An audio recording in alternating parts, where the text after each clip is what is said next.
And finally, we have 1440 in partnership with something I can't see because I use dark mode. Good morning, it's Monday, June 30th, and we're reviewing another big day at the Supreme Court yesterday. Okey-dokey.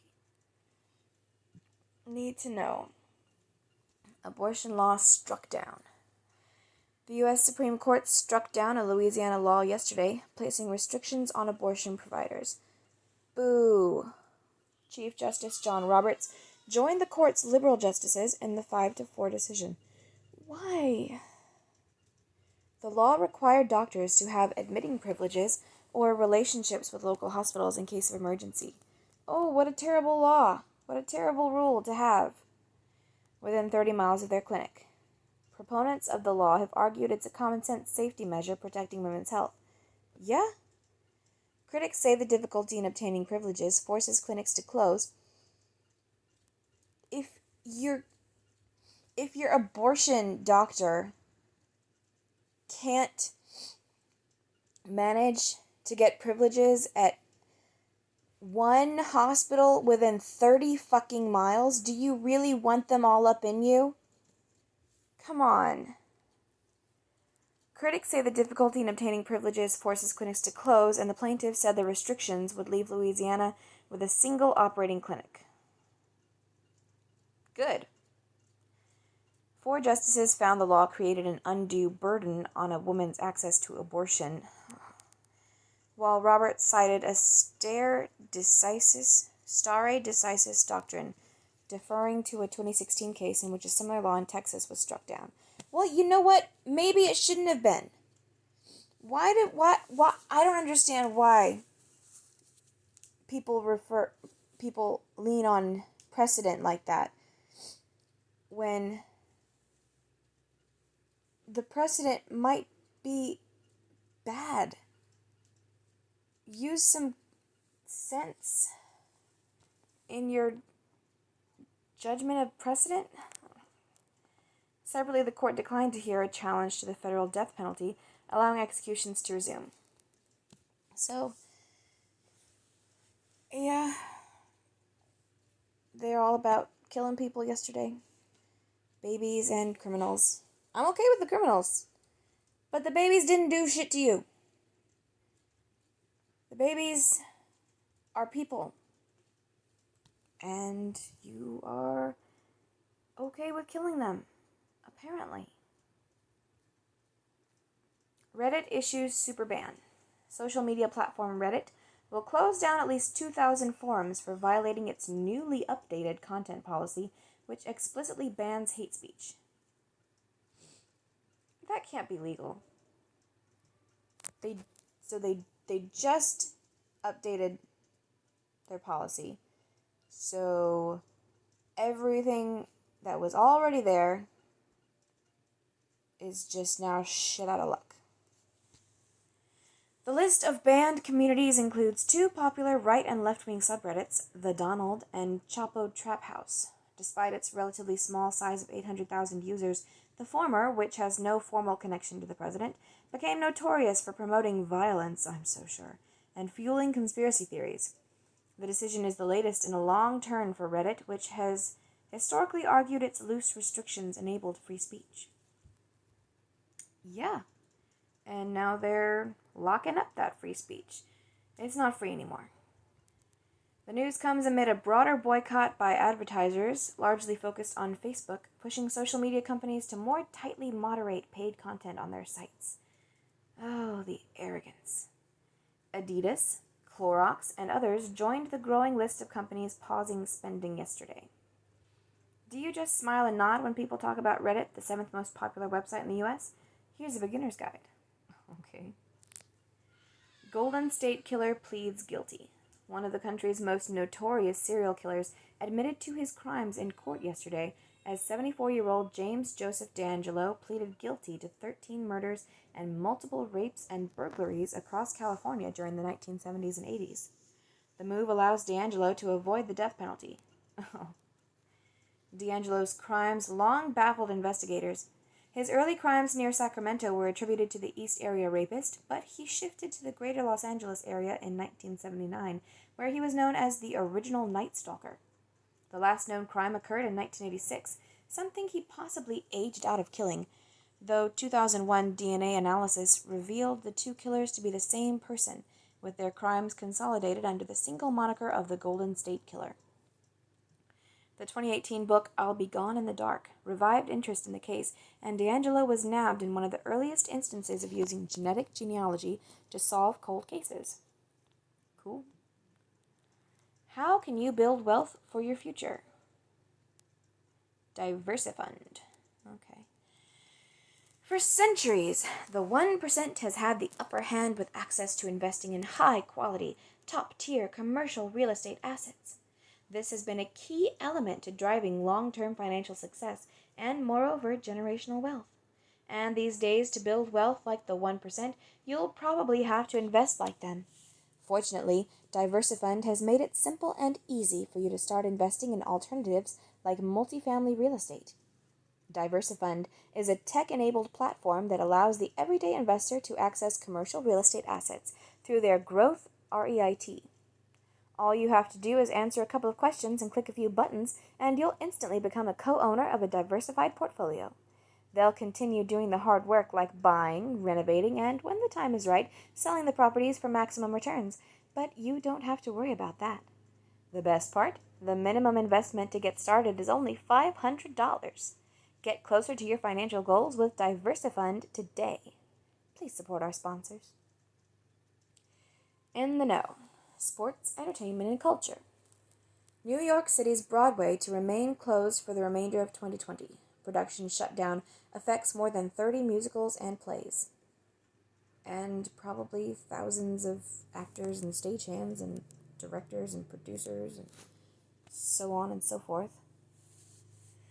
Netflix is planning a 6-episode scripted series on former NFL quarterback and activist Colin Kaepernick's life from Selma director Ava DuVernay. Oh. So are you going to show how he was super rich as a kid? He was raised in wealth and privilege. AMC Theaters, the largest movie chain in the world, pushes back reopening 2 weeks to July 30th. Science and technology. Study finds monkeys are capable of learning recursive cognition patterns, which helps in communicating complex thoughts to others. Findings shed light on the evolution of language. The New York Times pulls out of Apple News, saying the app prevents a direct relationship with readers. India bans TikTok, dozens of other Chinese apps amid border dispute. Good for them. Laser-welded sugar networks provide template for intricate 3D printed blood vessel networks. Researchers demonstrate cells can be kept alive for up to 2 weeks using the technique. Neat. Business and markets. U.S. stock markets up. The roller coaster continues. S&P 500 up 1.5%, Dow up 2.3%, NASDAQ up 1.2%, as May home sales spike 44% over April. Sales remain down 5% year over year. 7 die in attempt to take hostages at Pakistan's stock exchange. So is that all the people that were attempting to take hostages, or did some innocent bystanders die too? Boeing shares surge 14% after regulators test Flight 737 MAX in step to potentially return planes to the air by year end. I don't understand why they keep... Why? How many planes have to crash? Just give it up. Do something else. Biopharmaceutical giant Gilead announces prices for COVID-19 drug remdesivir, with a government pricing of $2,340 for 5-day treatment. Private insurers to pay $3,120. Home fitness startup Mirror to be acquired by fitness apparel retailer Lululemon for $500 million. Politics and world affairs. Arizona reverses reopening plans, shuts down bars, movie theaters, gyms, and more for 30 days as the coronavirus spikes in the state. Oregon and Kansas to require face masks in most or all public spaces. See where cases are rising. Come on. China formally passes Hong Kong national security law. China, accused of forcing Uyghur women to take birth control, implant intrauterine devices, and undergo sterilization in an effort to suppress the Muslim minority population. Damn. Tentative trial date for officers involved in George Floyd death set for March 8th, 2021. Why so far in the future? Judge threatens to move trial from Minneapolis unless both sides limit pretrial publicity. Oh, that's not going to happen. Sources say White House was aware of Russian bounty scheme in Afghanistan as early as 2019. That was just last year. In depth. The Painful Truth from Detroit Free Press. In March, Denise Chandler left her husband, stricken with severe COVID-19 symptoms, at the door of Detroit's Sinai Grace Hospital and never saw him again. It took a call from a nurse at the hospital where whistleblowers alleged mismanagement led to unnecessary deaths for Chandler to learn the painful truth. Why'd she leave him at the door? Are states ready for November? Probably not. From American Press Institute. From long lines to mountains of mail-in ballots, recent primaries foreshadow a potential catastrophe in November's general election. Stanford law professor Nate Persily breaks down what officials need to do to prepare. This coronavirus mutation swept the world. Washington Post. At some point in the early stages of the U.S. outbreak, a random mutation swapped instructions for a single amino acid, but this sole change was located on the virus's spike protein and came along with dramatic consequences. Okay. Cut out the middleman. Don't waste your time or money investing with a platform that charges you unnecessary middleman fees. Unlike other online platforms that function as a broker, Diversifund's cutting-edge real estate platform is an investment partner with skin in the game. Say goodbye to brokers and middleman fees, saving you more money to invest in your future. Start investing with Diversifund today. Please support our sponsors. Etc. History says democracy is less broken than you think.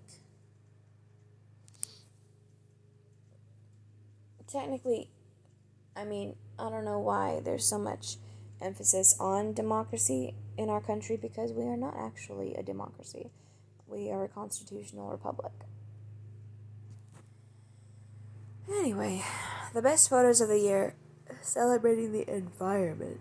Ooh, the environment. More than 110 years ago today, a mysterious explosion flattened Russia's Tunguska River region. From our partners, get members-only benefits at world-renowned restaurants, hotels, retailers, and more at over 1.6 million locations around the world and online. Join now exclusively through 1440 to receive guaranteed acceptance, a next-gen black card, a complimentary 2-month trial, and a permanently preferred membership rate of $250 a year thereafter. From Select.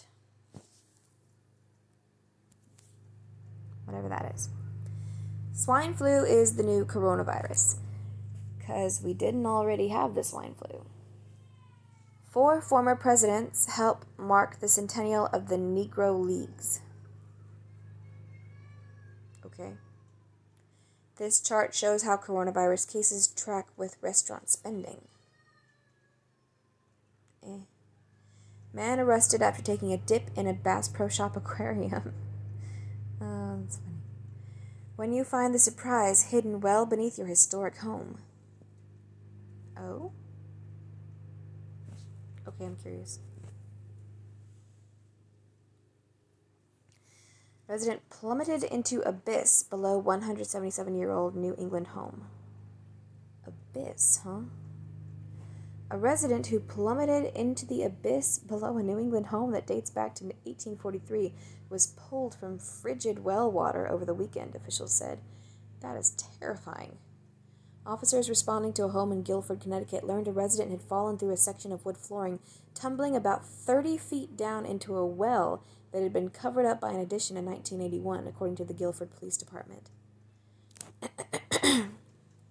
Police say the victim was treading water for nearly 25 minutes before firefighters descended into the well and pulled them to safety. Miraculously, the victim only suffered minor injuries but was transferred to the hospital to be checked out, the department wrote in a Facebook post. Police warned that older historical homes in New England may have hazards that were not upgraded by current code. Oh my goodness.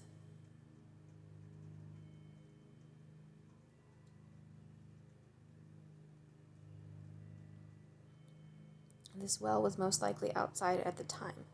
There was a renovation and addition in 1981. At some point, this well was covered with simple wood flooring and no subfloor or well cap. While the new tenant was moving into the home today, a friend fell through.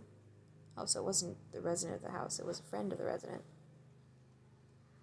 Well, that's terrifying. Cool. I love old houses. Anyway, clickbait. An unintentional quarantine with hundreds of parrots. Okay. History book. Famous Oxford debate on evolution takes place, 1860. Singer and civil rights activist Lena Horne born, 1917. Boxing champ Mike Tyson born, 1966. Happy birthday, Olympic legend Michael Phelps, 1985. Don't be afraid to feel as angry or as loving as you can, because when you feel nothing, it's just death. Lena Horne. Okay. That's all for today. Thank you, 1440. Thank you, anybody who is watching, which seems to be nobody, but whatever. Goodbye.